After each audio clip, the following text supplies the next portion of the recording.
Qualifying for the Monaco Grand Prix is now over, and while it was very exciting, it actually gave us something we weren't expecting. Sadly, Sergio Perez crashed out of qualifying in pretty dramatic fashion in Q1, and while that's bad enough, what it did was allow every photographer in Monaco to get a lovely picture of that Red Bull underfloor, something I'm sure Adrian Newey would have been very, very unhappy about. As you may have seen during FP3, Lewis Hamilton crashed right at the end of the session. It wasn't a particularly bad crash either. The front of the car was actually fine, the suspension was okay, but the front wing got wedged right under the barrier, and it meant that it was very difficult for them to get the car out.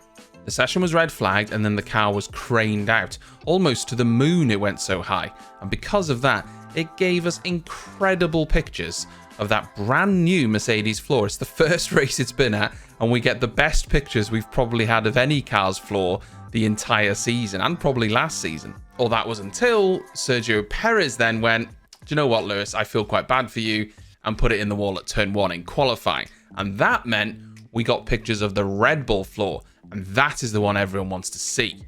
We know that in 2022 and 2023, the floor is the most important part of these cars, and we know that Red Bull has the best floor. We know that. But until now, we've not actually seen comparisons between two teams.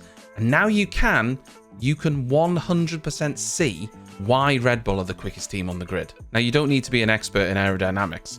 All you need to do is look at how much more sculpted that Red Bull floor is compared to Mercedes, and you can see where they're getting a lot of their gains. We talked recently, a couple videos back, about how Red Bull have shrunk down their gearbox so they can actually get more diffuser room. And this is a perfect image of exactly what they've done.